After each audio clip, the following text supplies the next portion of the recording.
Chévere.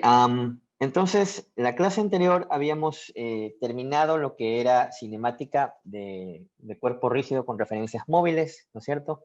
Entonces, en la clase pasada me parece que habíamos dejado planteado el tema de energías, ¿verdad? Ya comenzamos a coquetear, que había dicho yo, con energías. Ya en esta clase de hoy día ya vamos a ver un tratamiento un poco más a profundidad de lo que es la ecuación del trabajo y la energía y ojalá lleguemos a la ecuación del impulso y el momentum lineal, ¿sí? Entonces, esta diapositiva la había dejado planteada un poquito diferente, ¿no? Hoy día la voy a explicar mejor y a clarificar mejor, ¿sí? Pero básicamente era una introducción al tópico, ¿no? Una introducción al tópico. Básicamente lo que vamos a ver es cómo se deriva la ecuación del trabajo y la energía y el principio de conservación de la energía total, de la energía mecánica, vamos, ¿no? Y vamos también a ver un poco sobre fuerzas conservativas, ¿no? No vamos a alcanzar a ver fuerzas no conservativas en la clase de hoy, probablemente lo cubramos en la siguiente clase. Y como ustedes se habrán podido dar cuenta, si son curiosos o son meticulosos y están comparando lo que yo estoy dando con el programa analítico de la maestría, van a decir, este man anda dando completamente diferente por un lado y lo que la maestría dice va por otro lado. De nuevo, el programa que yo he tratado de seguir es un programa un poco más estructurado. No me gusta mucho el approach del profesor Greenwood en el libro Advanced Dynamics, porque me parece que no profundiza sobre todo en la derivación de las ecuaciones, ¿sí? Sino que simplemente plantea la ecuación y sigue, pasa de tema y pasa de tema. Y la idea no es plantear ecuaciones, porque para buscar ecuación tengo Google, ¿verdad? Entonces, mi idea es un poco profundizar en cada tema y ir derivando las ecuaciones y ir un poco cubriendo el tema medio parecido al curso de dinámica de pregrado, pero extendiéndolo a la tercera dimensión, o sea, al espacio, ¿no? Y luego van a ver ustedes que tiene como mucho más sentido porque al final de esta parte que es cinética vamos ya a comenzar a ver lo que es la mecánica lagrangiana, ¿no? Que es como la estrella de este curso, básicamente, ¿no? La parte Con eso lagrangiana. terminamos, creo, doctor, ¿no? Con eso ¿Cómo? terminamos. Con eso terminamos, con ese Sí, tema. la idea es ver mecánica lagrangiana y mecánica hamiltoniana, ¿no es cierto? Eso es la parte nueva, la parte chévere, la parte diferente, ¿no? Y en donde realmente se van a sentir que están, chuta, en un curso avanzado de dinámica, ¿no? Hasta ahora seguramente algunos dirán, sí, todo lo que ha dado yo ya vi o ya más o menos entiendo.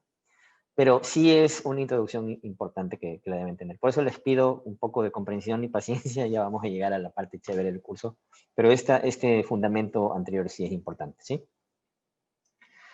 Bacán. Entonces, veamos el principio del trabajo y la energía. El cambio en la energía cinética de una partícula que se mueve de un punto A, un punto A, hacia un punto B, cualquiera, ¿sí? Va a ser igual al trabajo hecho por fuerzas externas actuando sobre la partícula a lo largo del desplazamiento o a lo largo de la trayectoria. Entonces, le podemos poner aquí trayectoria. Esto de aquí no es nuevo para nosotros, ¿verdad? Trayectoria. Trayectoria, ¿sí? Entonces, aplicando la segunda ley de Newton, vamos a decir que fuerza es igual a masa por la segunda derivada del vector posición, ¿cierto? Que es básicamente nuestra ecuación general de la segunda ley de Newton. Y evaluemos la integral de línea a lo largo de la trayectoria AB, ¿no? Aquí es importante que la integral es una integral de línea, es decir que nosotros vamos desde un punto hasta otro punto, ¿no es cierto? Porque eso es el principio fundamental de la definición de las fuerzas conservativas, ¿sí? Y de los sistemas conservativos en general, ¿sí? Entonces, evaluemos esa integral a lo largo de la trayectoria. Entonces, la dirección o la variable de integración va a ser justamente el dr. El dr que es un desplazamiento infinitesimal en dirección tangente de la trayectoria en cada punto. Entonces, en cada punto tenemos una dirección tangente y luego vamos a tener un vector R', que va a ser el siguiente paso básicamente, ¿no? Y ese dr va a ser el que une las puntas de los vectores R con R', ¿no es cierto? Si tenemos un R' más acá, ese dr va a ser, por supuesto, el que une las puntas del R' con el R', y así sucesivamente, ¿no? El dr, el vector dr siempre está perpendicular a la trayectoria, básicamente, ¿no? Acá, entonces, hagamos el artificio que lo dejé planteado en la clase pasada, pero que no estaba muy claro, entonces ahora sí, para que no les quede ninguna duda, lo hice como con más detenimiento. Entonces, digamos, pero R doble punto es igual a dr punto adt, ¿sí? Y como estoy dentro de una trayectoria, ¿sí? Dada por esa curva verde, ¿verdad? Estoy dentro de esa trayectoria dada por esa curva verde. Yo voy a tener una variable implícita aquí, que es justamente R, ¿no? Entonces, utilizando la regla de la cadena, yo puedo decir que ese dr.adt va a ser igual a dr.adr por dr.adt, ¿sí? Y esto no es otra cosa que R punto de nuevo, ¿no? Esto es simplemente regla de la cadena. Regla de la cadena. ¿Ok? Entonces, esto de aquí me produce que R doble punto dr va a ser igual a R punto, este de aquí, lo pongo acá, ¿sí? Y por este término, ¿no? Que va a ser básicamente dr, ¿no? R punto adr.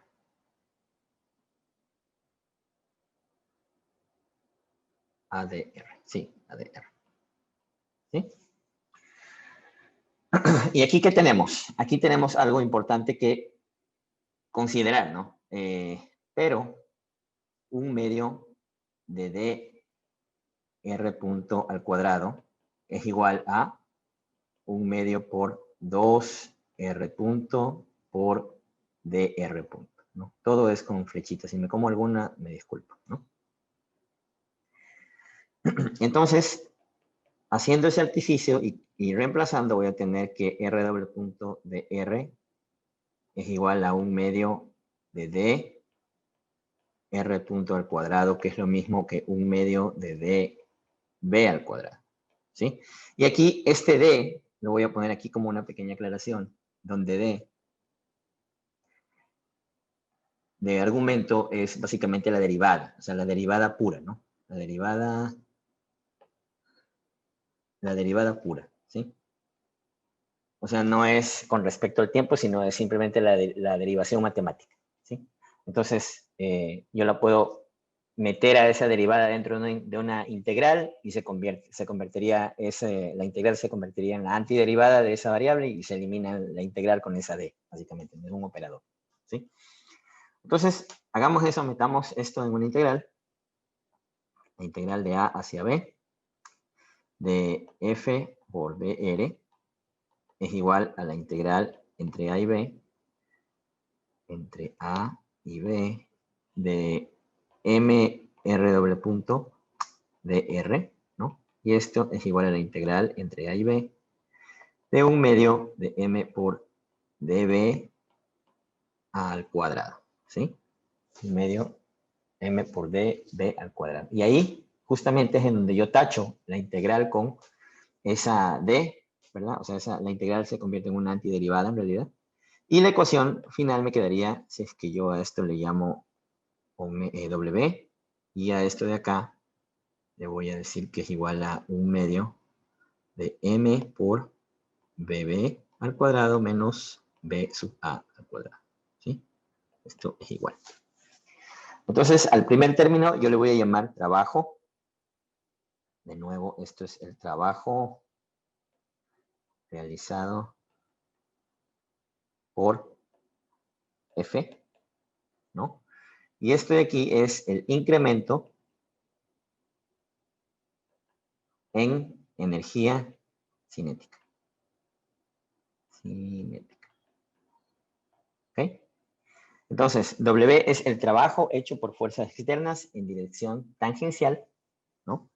La ecuación del trabajo es la integral entre A y B de F por dr, ¿no? Ecuación súper conocida. Y la energía cinética es simplemente T.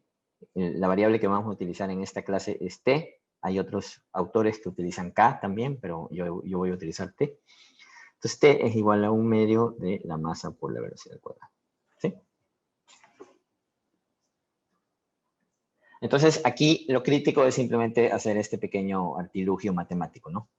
Y considerar esa D como un operador, en realidad, ¿sí? No como una razón de cambio, sino como, bueno, como un operador directamente matemático. Entonces, hagamos un ejemplo utilizando energías, ¿no? Tenemos una partícula M que está atada a una cuerda, ¿sí? Girando a una velocidad angular omega. ¿Okay? Entonces, la cuerda es alada lentamente hacia O. Es alada lentamente hacia O, o sea, estamos alando la cuerda muy lentamente en esta dirección. Yo aquí he puesto esta flechita como diciendo que yo estoy aquí jalando esta vaina aquí, ¿verdad?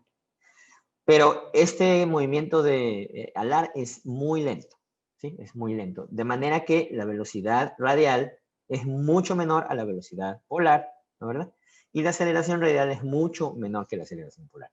Básicamente lo que estamos diciendo es que prácticamente tenemos un movimiento circular aquí, ¿sí? O sea, podemos asumir que el movimiento es circular porque estamos alando radialmente esa cuerda muy lentamente, ¿sí? Y nos piden hallar la velocidad angular como una función de R, usando energías, ¿sí? Usando energías.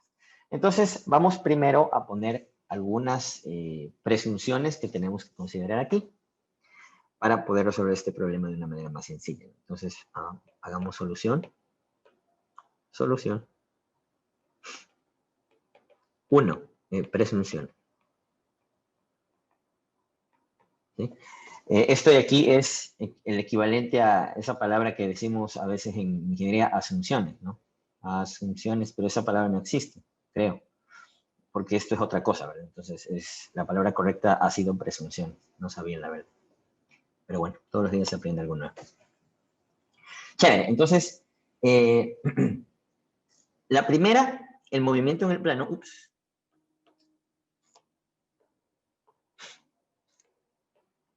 el movimiento ocurre en el plano,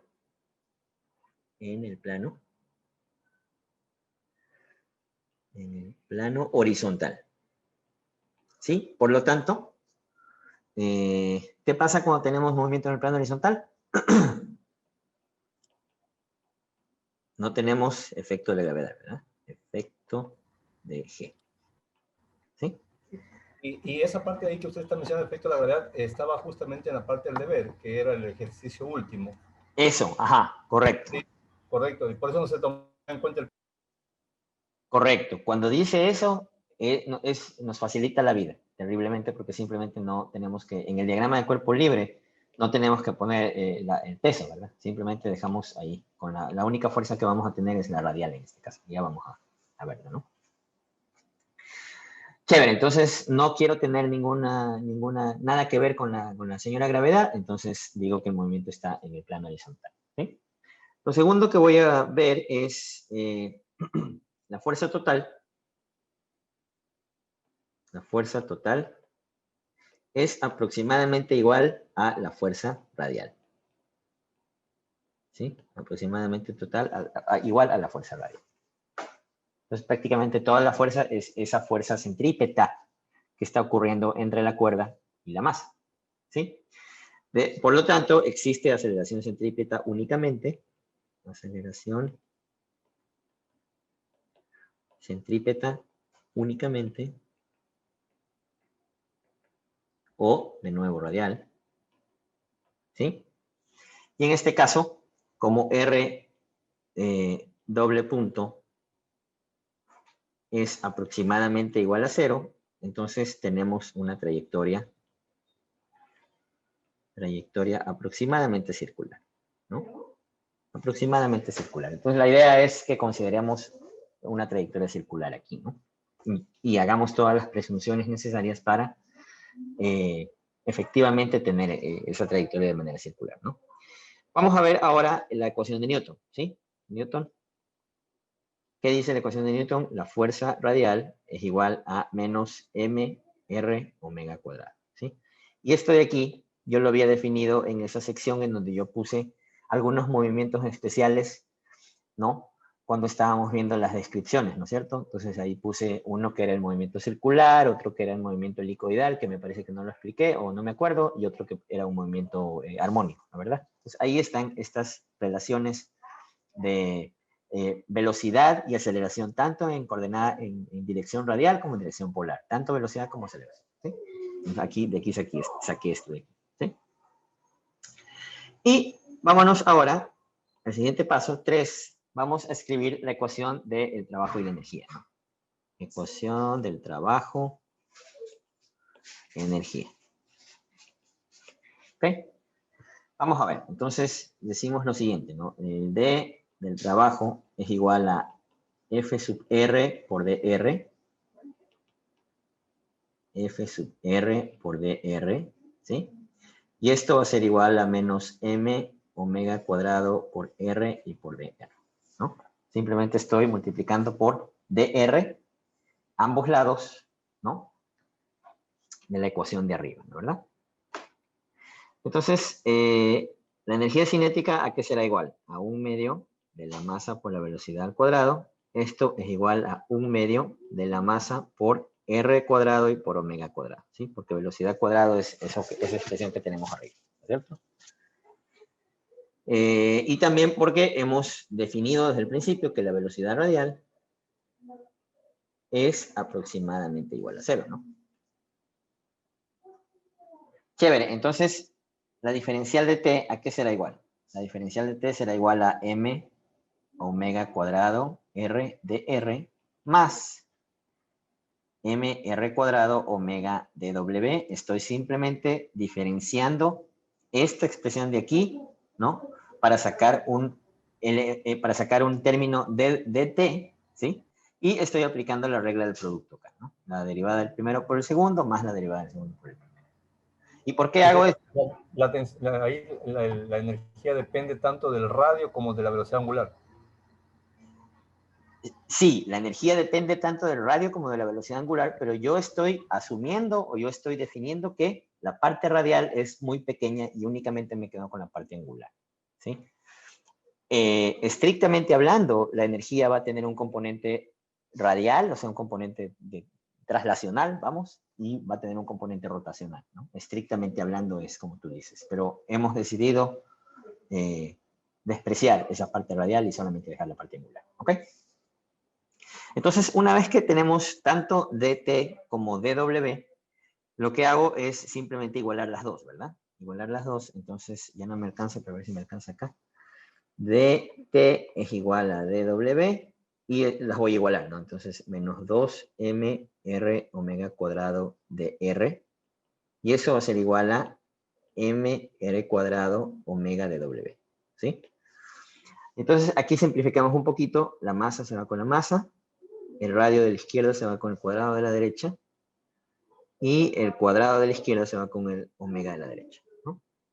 Y esto me produce una ecuación que la puedo integrar, ¿no? Entonces me quedo con una ecuación dada por menos 2 de R a R, y esto es igual a dw o de omega sobre omega, ¿sí? Esta ecuación ya es integrable, entonces la voy a integrar de R sub 0 a R y desde omega sub 0 a omega, ¿no? Logaritmos quedan ahí. Claro, aquí nos quedamos con logaritmos, lo voy a poner acá, ¿no?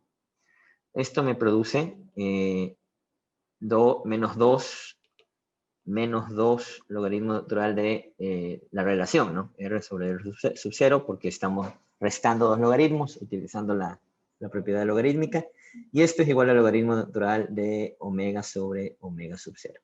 Y este también lo puedo mandar acá, ¿no? Este lo puedo mandar acá también aquí, a la potencia, ¿no es cierto? Entonces, la respuesta final será omega igual R naught sobre R al cuadrado omega naught, ¿sí? Esa será la respuesta. Entonces, aquí lo único que necesitábamos era encontrar los términos tanto de la velocidad, perdón, de la ecuación, de la energía cinética y del trabajo, ¿no? Colocar ambos en forma diferencial para poder integrar, porque tenemos básicamente una trayectoria, ¿no es cierto? Tenemos una trayectoria y una vez que hacemos eso, obtenemos la expresión de la velocidad angular en términos de R, como pide el problema, ¿sí? Este problema está, de nuevo, resuelto en el libro del profe Greenwood, en la parte de energías, pero yo siempre les pongo la lectura para que ustedes lo vean, ¿no? Y para que lo sigan ya con lo que él explica, ¿sí? Entonces, no está muy complicado, pero sí hay que ver esa parte de T igual a W, ¿no? O sea, igualar, básicamente hacer la ecuación del trabajo y la energía en términos diferenciales para poderla integrar, ¿sí? Chévere, entonces vamos ahora con fuerzas conservativas, ¿no? Y aquí radica la parte principal de la ecuación del trabajo y la energía, ¿no? Tenemos dos fuerzas, unas que son conservativas y unas que son no conservativas. Las conservativas son las que más usamos, las que más ocurren en problemas, ¿no? Y lamentablemente las no conservativas, como somos un poco, no sé si decir ociosos los ingenieros o cómodos, ¿no? Nos gusta despreciarlas, ¿verdad? Normalmente decimos, este sistema lo voy a asumir como que es conservativo y no me hago problema. Es una simplificación medio grosera, ¿verdad? Pero no sirve y funciona para los modelos que nosotros hacemos como ingenieros, ¿no? Pero hablando estrictamente, también existen fuerzas no conservativas que hay que considerarlas, ¿no? Pero no nos adelantemos, vamos primero a ver las conservativas. La fricción. Claro, la no conservativa es la fricción, por ejemplo, ¿no? La fricción y la disipación de calor, ¿sí? Chévere, entonces las fuerzas externas, ¿no? Las fuerzas, las fuerzas externas que actúan sobre un sistema satisfacen básicamente dos axiomas, ¿sí? La primera, que tienen valor único, es decir, f de r, o sea, una función de una variable, perdón, una función de una entrada definida, tiene un valor único con respecto a esa entrada, ¿no es cierto? Si cambio la entrada voy a tener un valor diferente, ¿sí? O sea, valor único. Y la segunda, que la integral, ¿por qué esto lo pongo aquí? Que la integral entre a y b de f por dr, esto es producto punto por si acaso, ¿no? Sino que le digo por ahí de apuro, pero es producto punto porque son dos vectores. Entonces, f.dr solo depende de los límites, solo depende de los límites de integración, ¿no? De los límites de integración a b, ¿verdad? Es decir, los extremos, ¿no? Es decir, los extremos. Esto es importantísimo aquí en la parte de fuerzas conservativas, ¿no? Las fuerzas conservativas son simplemente estados de nuestro sistema, ¿sí? Estados de nuestro sistema en el punto inicial y en el punto final, ¿sí? Mientras que las fuerzas no conservativas no son estados, sino que son procesos, ¿sí? Tenemos que integrar a través de una trayectoria para ver cómo ha perdido energía el sistema. Pero las fuerzas conservativas, obviamente podemos integrarlas, pero no es necesario. Simplemente son estados al principio y al final. Y con eso tenemos la información que necesitamos, ¿sí? Entonces, veamos la ecuación que se genera aquí. Tenemos la ecuación, la integral entre a y b de f.dr va a ser igual a negativo de la integral entre b y a de f.dr. Esto es básicamente la expresión de la reversibilidad del sistema, ¿verdad? Simplemente la integral en la trayectoria entre a y b va a ser igual al negativo de la integral entre la trayectoria b a. ¿Esto qué significa? Que si yo empujo, qué sé yo, una carga con unas ruedas que tienen unos rodamientos súper lubricados, ¿verdad? Qué sé yo, 100 metros, y luego me regreso con la carga 100 metros para atrás, ¿no, verdad? Exactamente la misma energía que yo he metido para ir es la energía que meto para regresar, ¿sí? Y aquí está eso expresado gráficamente, ¿no es cierto? Entonces tengo dos puntos A y B, ¿no? Y aquí básicamente lo que dice es que no importa qué trayectoria yo haya utilizado para llegar entre los puntos A y B o B y A, ¿no? La cantidad de trabajo será la misma, sin importar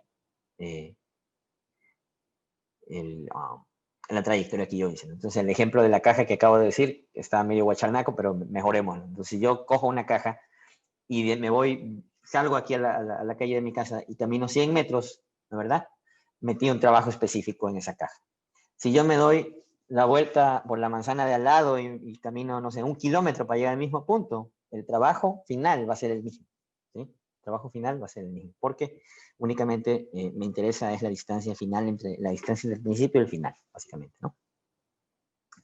Ya, entonces, vamos a ver, en una trayectoria cerrada, vamos a tener lo siguiente, ¿no? Vamos a tener la integral entre C y C', aquí tenemos C, y acá C', la integral entre C y C' de f.dr es igual a 0. ¿Sí? O sea, la integral de trayectoria o la integral de lazo cerrado, se puede decir, es igual a 0, ¿no? Una fuerza con estas características se llama conservativa, ¿no? En este caso, una fuerza de estas características se llama conservativa.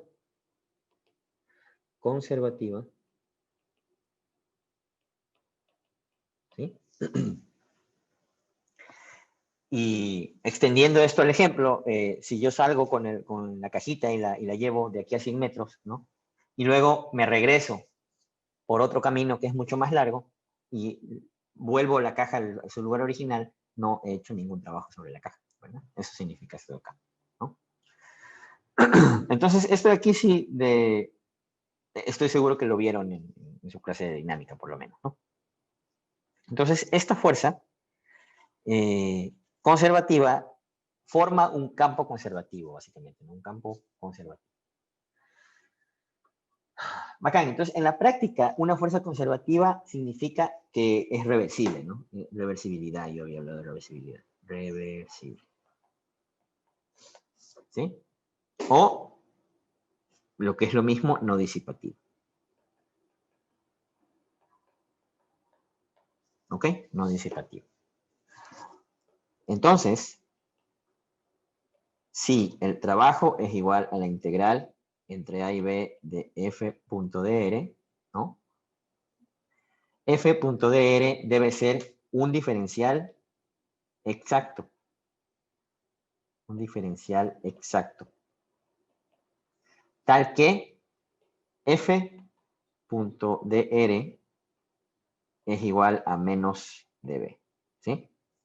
Y la tarea que tienen ustedes para el foro es que comenten qué es un diferencial exacto. ¿Sí?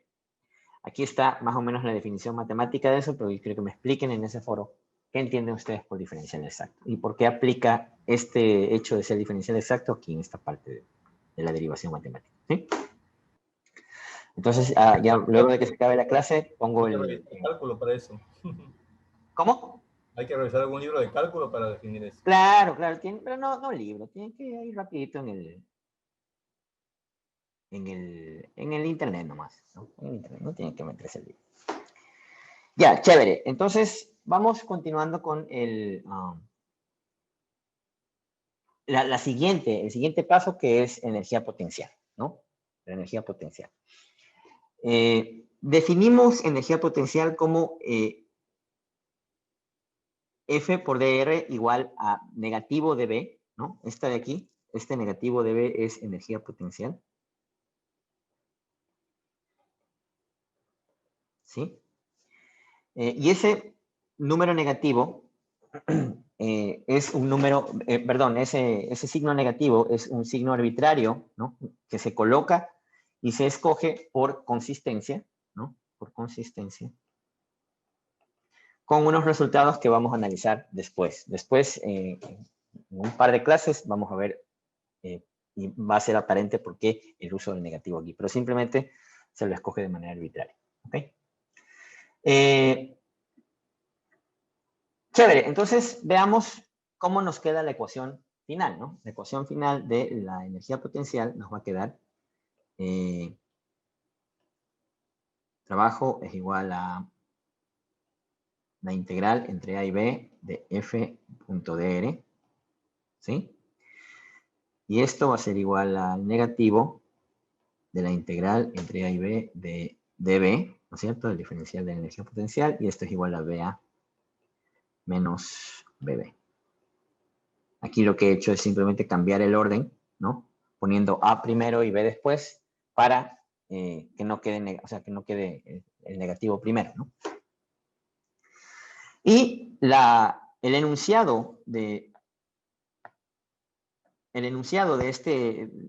esta ecuación es básicamente que el cambio en energía potencial,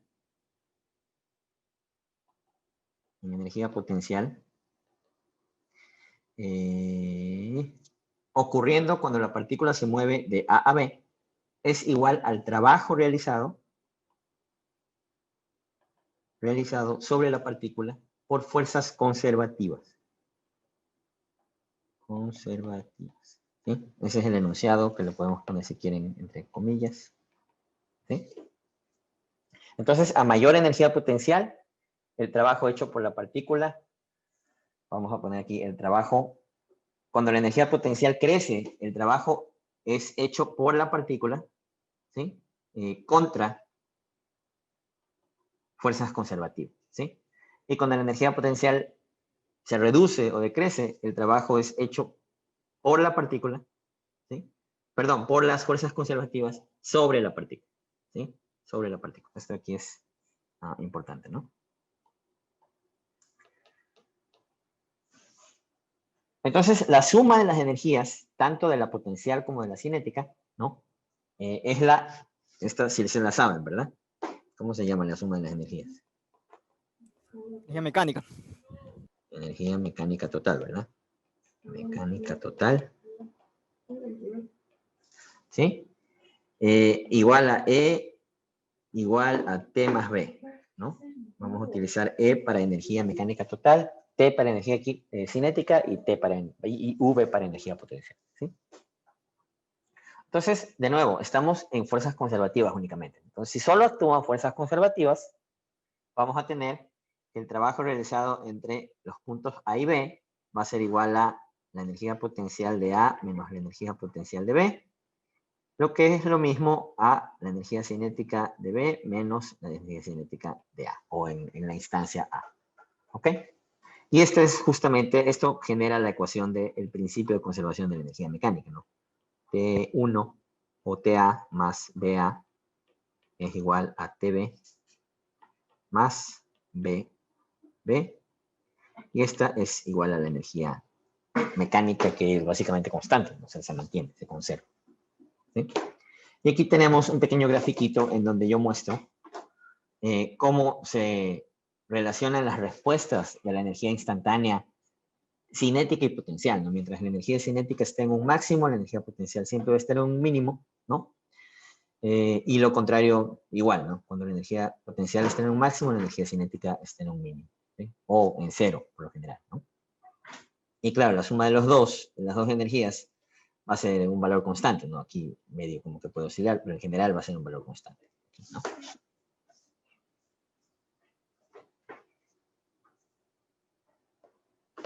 Bacán. Entonces, veamos un poco más qué pasa con esta energía potencial, ¿sí?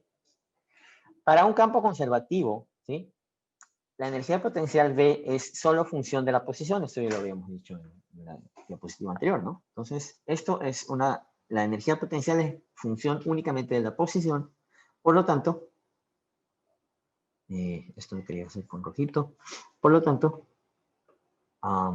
dB va a ser igual a la derivada parcial de B con respecto a X en X más lo mismo para Y y más lo mismo para Z. D. ¿Sí? D. Ahí. El gradiente. Sí, ya mismo llegamos al gradiente, ¿sí? Ya mismo llegamos al gradiente. No hagas spoiler, loco. dr es igual a dx en y más dy en j y más dz en k, ¿no es cierto? Entonces, esto me produce f.dr igual a fx de x más fy de y y más fz de z, ¿sí? Simplemente separando esa fuerza en sus componentes coordenadas, ¿no? En sus componentes coordenadas. Y recordando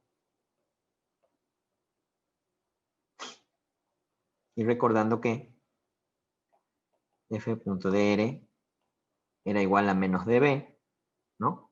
Utilizando estos dos resultados, este y este con este, ¿verdad?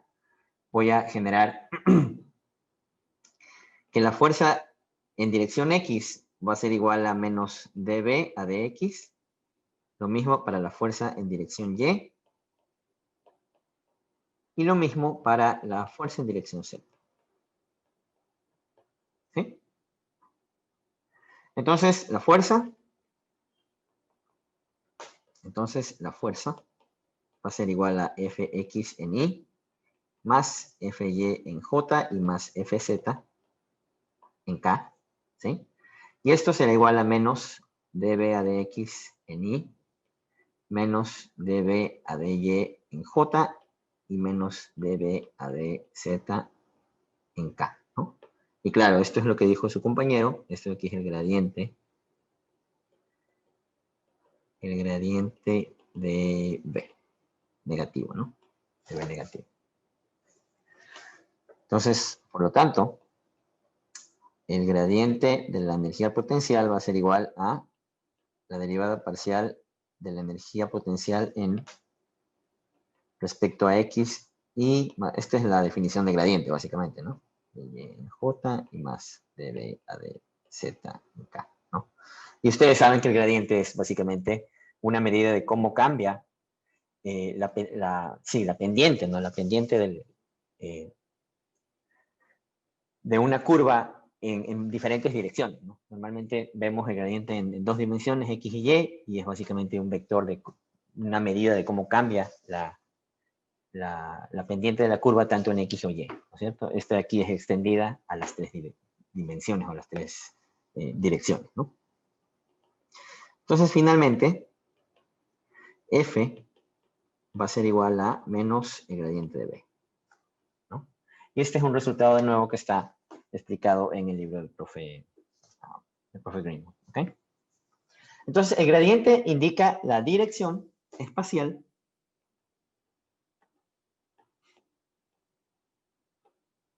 en la que F crece la mayor cantidad, ¿no? En la que F crece la mayor cantidad. ¿Sí?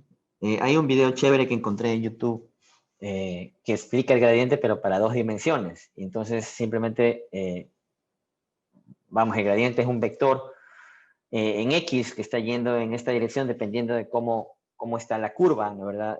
Siempre es perpendicular, o más bien siempre es tangente a la superficie, ¿no? ¿Verdad? Y luego hace lo mismo para la otra dirección. Entonces, ese vector también siempre va a ser perpendicular a la superficie. Y al final lo que hace es combina los dos vectores, uno en X y uno en Y, y se crea un vector que es la suma de los dos, ¿no? Y ese de ahí lo que me dice es en qué dirección la curva crece más, si es en X o en Y, ¿no? Esta de aquí es una extensión un poco, no sé si abstracta, todavía podemos medio visualizar tres dimensiones en nuestra cabeza, pero para ver el gradiente sí nos tocaría hacer una animación un poco más detallada para ver cómo se ve ese vector tridimensional de crecimiento, ¿no? En todo caso, voy a tratar de poner ese video de dos dimensiones para que ustedes más o menos se ubiquen espacialmente cómo es que se ve ese gradiente, al menos en dos dimensiones. Y ya con eso es fácil como que entender el concepto matemático, ¿sí? Chévere, entonces veamos ahora la fuerza de atracción inversa, ¿sí? Que se va a relacionar estrechamente con la energía potencial, básicamente. Entonces, debemos hallar el potencial asociado, ¿no? El potencial asociado a la función, perdón, a la fuerza de atracción entre una partícula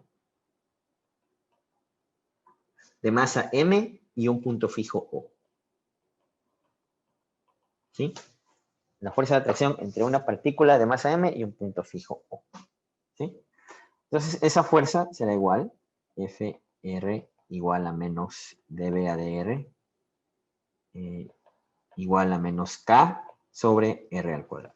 ¿Sí? Esta K es una constante. ¿Sí? Entonces, esa fuerza de atracción es simplemente una constante de proporcionalidad y, por supuesto, es inversamente proporcional a la distancia al cuadrado, ¿no? Esto es parte de la ley de gravitación universal, ¿verdad? Entonces, esta fuerza es de naturaleza radial, ¿sí? Radial. Y solo es función de la posición, que es lo que habíamos visto a lo largo de esta derivación, ¿no? Es consistente con eso. Entonces, integrando, tendremos lo siguiente, ¿no? Tendremos que B es igual a menos K sobre R más C, ¿sí? B es igual a menos K sobre R más C. Esa K es siempre negativa, ¿no? Y tiende a cero cuando R tiende a infinito. O sea, mientras R es más grande, la K o ese término se hace más pequeño, obvio, ¿no? Está dividido para R. Y el segundo es una constante de integración que para este caso elegimos que sea igual a 0, ¿sí?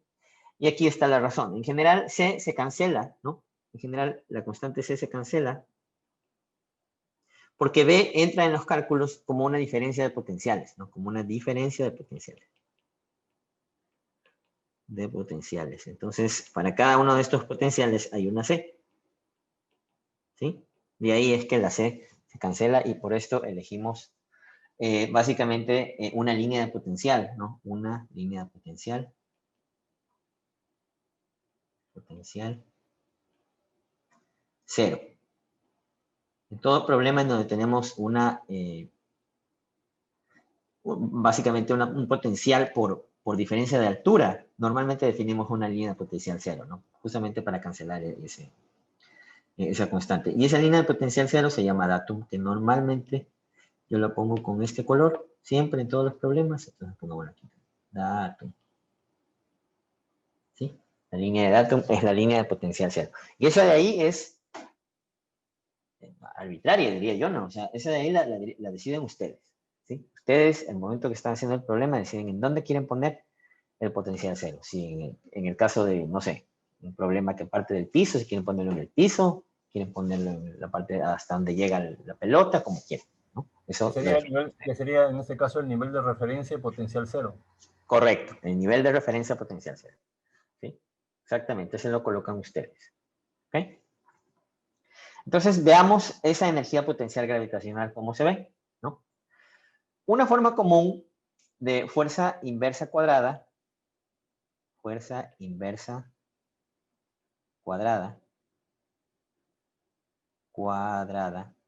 ¿sí? Es la fuerza gravitacional.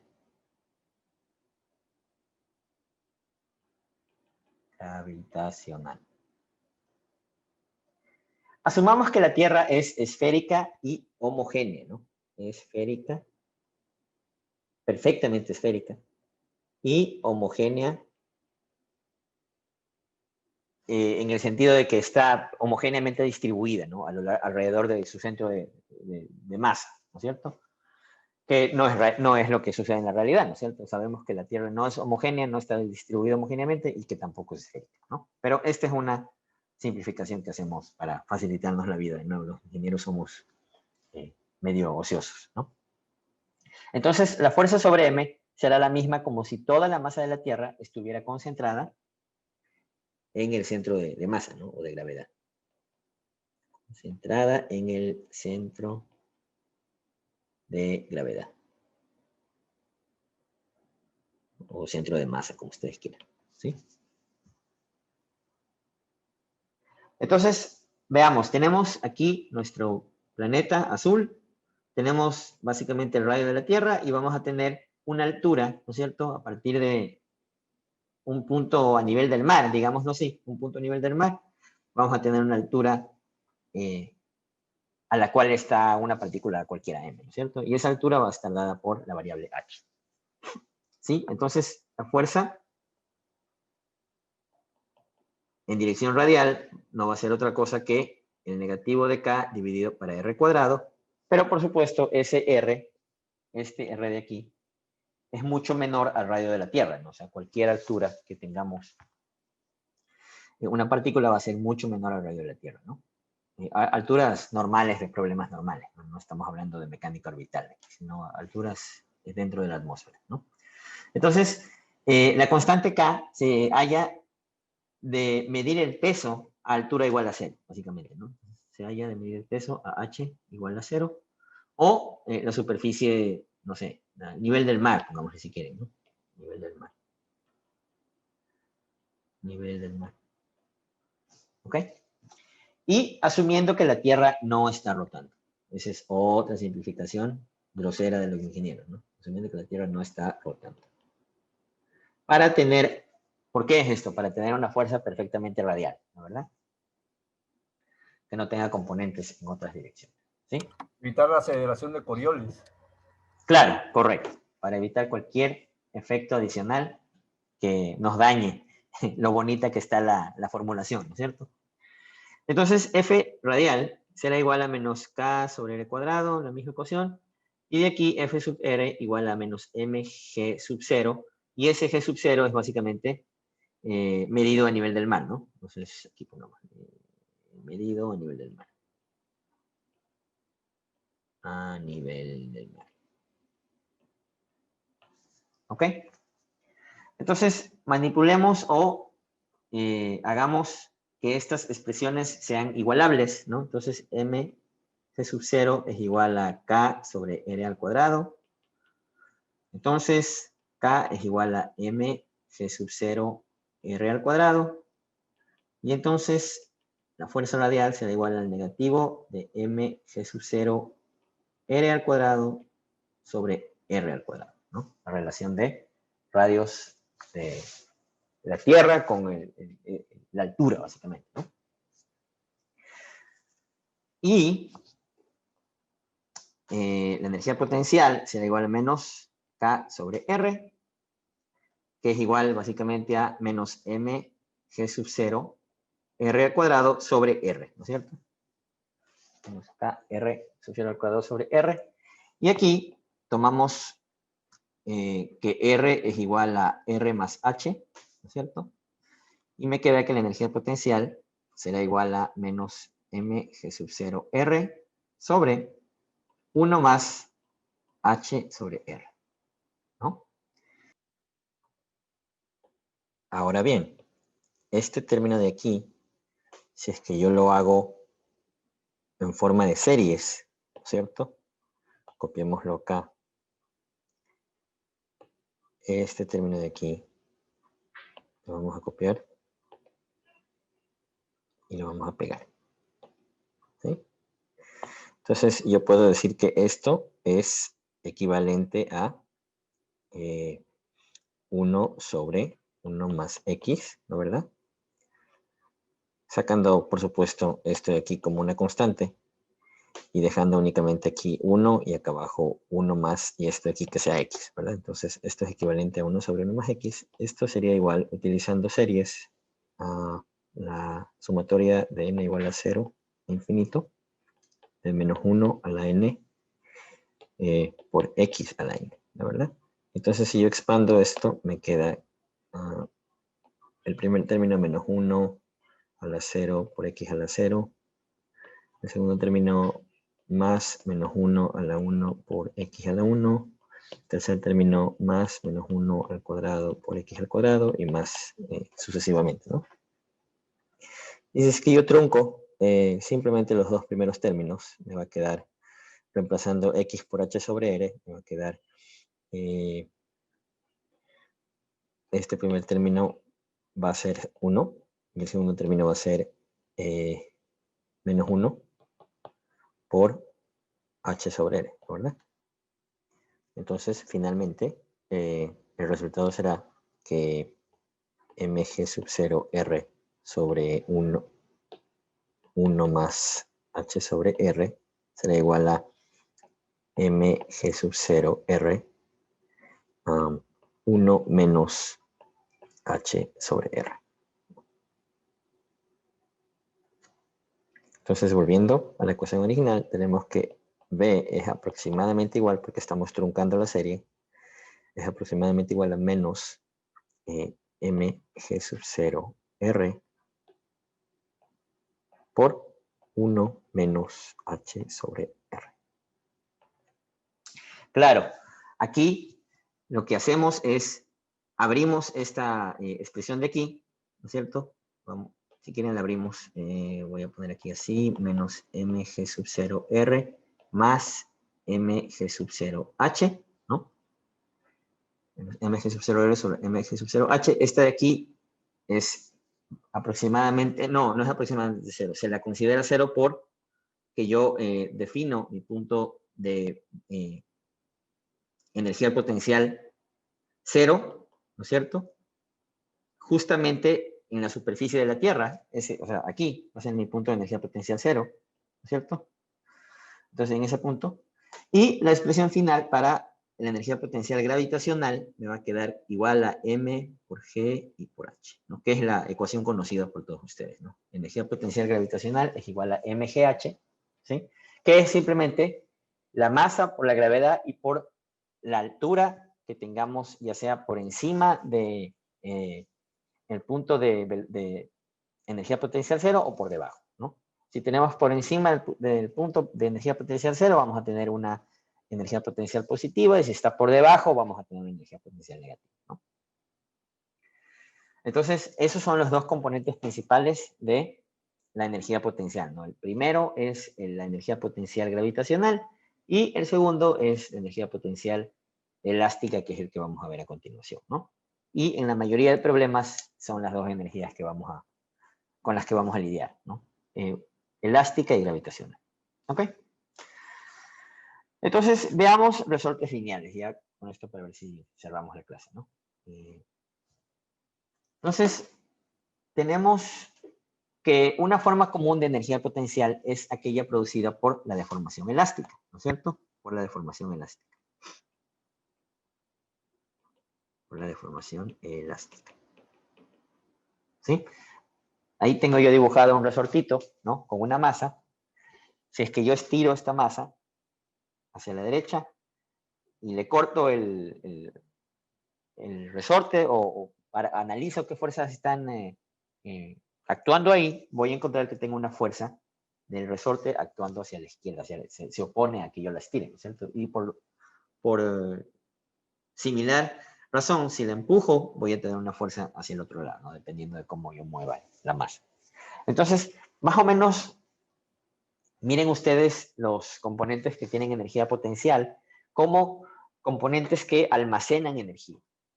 Sí, almacenan energía. Mírenlo en su cabeza como algo que está almacenando energía, como una batería de energía, básicamente, ¿no?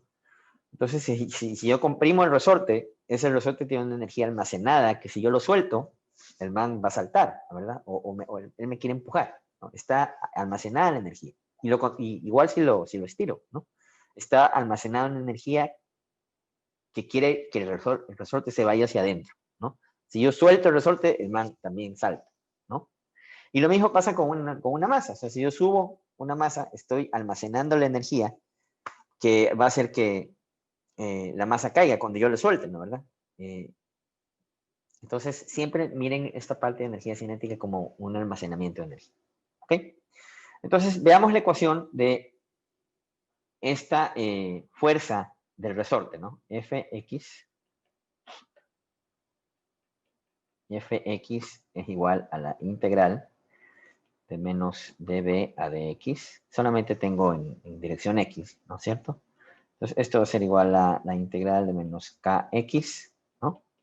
Y b será igual a 1/2 de k por x al cuadrado. Esta es la ecuación de la energía potencial para un resorte, ¿cierto? Esta es energía potencial resorte. Y esta de acá, energía potencial peso, tal vez, o gravitacional, o altura, o lo que sea. ¿Sí? Entonces, hagamos un ejemplo viendo qué pasa con un resorte, ¿no? Vamos a ver, tenemos un resorte suspendido del techo y una masa suspendida del resorte, ¿no es cierto? Entonces, yo defino que mi movimiento es positivo hacia arriba a partir de la posición de equilibrio, esta posición de aquí, ¿no? Hacia allá. Y me piden hallar la respuesta, o sea, la función de respuesta en el tiempo, ¿no? Y me parece que hicimos un problema bien parecido hace un par de clases atrás, pero no importa, ¿no? Mejor, si hacemos más problemas, ¿no? Entonces, haciendo primero el diagrama de cuerpo libre, voy a tener una fuerza hacia abajo y una fuerza hacia arriba. La fuerza hacia abajo es simplemente el peso. Y la fuerza hacia arriba, la constante K por el desplazamiento, ¿no? Por la distancia estirada del resorte o encogida, ¿no? Si aplicamos Newton, sumatoria de fuerzas en Y igual a M por Y doble punto, ¿no es cierto? ¿Y cuáles son esas fuerzas en Y? Una y dos fuerzas en Y, ¿no? Entonces, KY menos MG igual a MY doble punto, ¿no es cierto? Y si la pongo esta ecuación en forma estándar, MY doble punto más KY es igual a MG, ¿no? Esta es una ecuación diferencial ordinaria de segundo orden, ¿no? Una EDO de segundo orden. Ustedes todos saben que una ecuación diferencial ordinaria de segundo orden tiene una solución. Con seno y coseno. ¿De qué forma? Con seno y coseno. Con seno y coseno, correcto. Pero primero es el más general, ¿no? La solución general va a ser igual a la solución transiente más la solución de estado estable, ¿no es cierto? Básicamente vamos a tener dos soluciones dependiendo de nuestra función de excitación, ¿no es cierto? Entonces, esta de aquí, transiente, también llamada complementaria. Y esta de acá, estado estable, también llamada particular. ¿Sí? Todo sistema oscilatorio inicialmente tiene unos transientes, que son los que no queremos ver en nuestro análisis por lo general, y esperamos que pase un tiempito, que se vayan los transientes y quedarnos solamente con la solución de estado estable, ¿no? Doctor, una consulta. Sí. Esa ecuación establece equilibrio estático y dinámico. Ya vamos a ver lo del equilibrio estático, pero esta de aquí estoy poniendo como el equilibrio en la posición de equilibrio estático de este sistema, ¿sí? O sea, va a estar un poquito estiradito y ahí pues, yo pongo la posición de equilibrio del sistema, ¿no? Pero luego vamos a ver, o luego ustedes pueden comprobar que haciendo un cambio de variable y colocando ese equilibrio estático como valor 0, simplemente su ecuación se mantiene igual, ¿no? Entonces no hay ninguna alteración por ese pequeño deflexión inicial, ¿no? Pero sí, ahorita yo le estoy poniendo el punto de equilibrio en el punto de deflexión, básicamente, ¿no? Ya, entonces, YT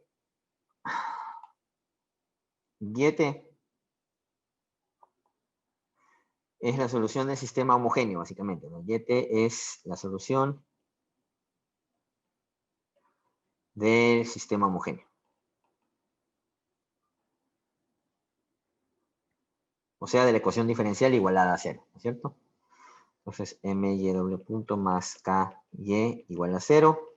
Esto va a tener una solución, como su compañero dijo, armónico, pero ese armónico proviene de un análisis inicial, ¿no? Estas ecuaciones tienen una forma específica de solución que es igual a C por E a la lambda T, ¿cierto?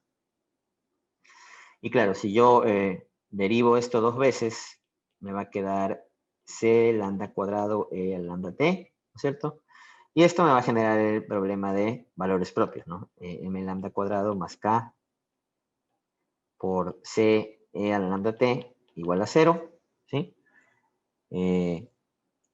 Ese C no puede ser 0, entonces tiene que de ley este de aquí ser igual a 0, ¿no? Esto no puede ser 0, esto de ley tiene que ser igual a 0, ¿verdad? Entonces, ese término igualado a 0 me queda lambda cuadrado m más k igual a 0, y de aquí saco que lambda 1, 2, las raíces van a ser iguales a más menos i por raíz cuadrada de k sobre m, ¿no? Aquí hay algunos casos, por supuesto. Voy a asumir que las dos raíces son imaginarias conjugadas, básicamente, complejo conjugado, ¿no? Entonces, si es que este es el caso, ahí sí asumimos una solución transiente de la forma y igual a C1 E a la I raíz cuadrada de K sobre M T más C2 E a la menos I raíz cuadrada de K sobre M T, ¿no? Y usando la identidad polar de Euler, que dice que E a la I teta es igual a coseno teta más I seno teta, voy a producir la ecuación conocida por todos, que es Y de T igual a C1 más C2 por coseno de raíz cuadrada de K sobre MT, más I C1 menos C2 por el seno de raíz cuadrada de K sobre M por T, ¿sí? A esta constante de aquí le llamo A, y a esta constante de aquí, incluido el valor I, le llamo B. Y entonces esto me produce la ecuación o la respuesta dada por y transiente igual a coseno de raíz cuadrada de K sobre MT más B seno de raíz cuadrada de K sobre MT. ¿Sí? La solución particular, por su parte, depende de la función de excitación. Ya lo habíamos mencionado antes, ¿no? Si yo tengo una función de excitación sinusoidal, esa solución particular tendrá una forma sinusoidal, ¿no? Dependiendo de la forma que tenga la excitación, ¿sí? En este caso, esa solución particular depende justamente de la deflexión estática, que es lo que me preguntaba su compañero, ¿no? Entonces, la solución particular, YP de T, va a ser igual simplemente a mg sobre K, y eso me produce la solución general de la ecuación diferencial dada por menos mg sobre K más A coseno de raíz cuadrada de K sobre M T más B seno de raíz cuadrada de K sobre MT, ¿no? Ya vamos terminando. Entonces, si aplico condiciones iniciales, y de 0 es igual a menos mg sobre K. Y esto digo que es igual a una deflexión inicial, y sub 0. Entonces, A me va a quedar igual a y sub 0 más mg sobre K. Y y' de 0, yo digo que es igual a 0. Entonces, B es igual a 0, ¿no es cierto? No tengo velocidad inicial, solamente tengo una deflexión inicial, que es esa, justamente deflexión estática, ¿no? Y esta sería ya la respuesta de mi sistema, tomando en cuenta las constantes, ¿no? Menos mg sobre K más y sub 0 más mg sobre K, coseno de raíz cuadrada de K sobre M, T, ¿no? Y esto es básicamente un sistema que se comporta de esta manera, ¿no? Tiene una oscilación alrededor de un punto de deflexión inicial, ¿verdad? Que se comporta como ese punto de equilibrio, básicamente, como ese punto de velocidad, sí, un punto promedio, ¿verdad? Es un punto promedio de movimiento, ¿no? Aquí en el medio. ¿Sí? Ahora, calculemos la energía potencial a este sistema, ¿no? Y me va a quedar que es igual a T igual 1/2 de M por Y punto al cuadrado, ¿no? Esta es la cinética, yo dije potencial, perdón, es la cinética. Y la potencial va a ser igual a mg por Y más 1/2 de K por Y al cuadrado, ¿sí? Si es que yo tomo que Y es igual a 0 como el punto o la línea de energía potencial 0, entonces la energía total será igual a 0 y este es un sistema conservativo, ¿no? Un sistema conservativo. Que no es el caso de un sistema amortiguado, ¿no? ¿Verdad? En el caso de un sistema amortiguado ya tenemos otras consideraciones. Pero para este caso inicial es un sistema conservativo, ¿no? La energía potencial inicial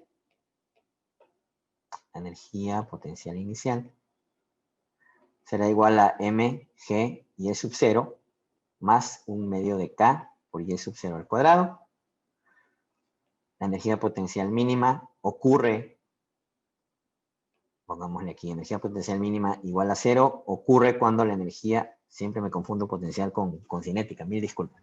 La energía cinética mínima igual a 0 ocurre cuando la energía potencial máxima es igual a la energía mecánica, ¿sí? Y viceversa. Y viceversa. Y eso es este dibujito que yo les puse aquí, ¿no? este dibujito de aquí, ¿la verdad? Cuando la una es máxima, la otra es mínima y viceversa, ¿no? Cuando la una es máxima, la otra es mínima y viceversa. Eso siempre es el caso, ¿verdad? Por lo tanto, la energía potencial máxima menos la energía potencial mínima va a ser igual a la energía cinética máxima menos la energía cinética mínima. ¿Ok? Menos la energía cinética mínima.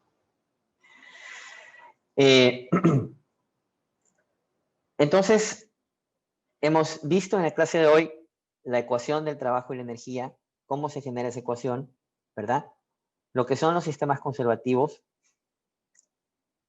cómo está relacionado un sistema conservativo con el cálculo de la energía potencial y a qué es igual la energía potencial, ¿no? Básicamente esos son los tres temas principales. Hicimos este pequeño ejemplo del sistema armónico para entender más o menos cómo es el proceso de encontrar una ecuación de movimiento y una respuesta, ¿no?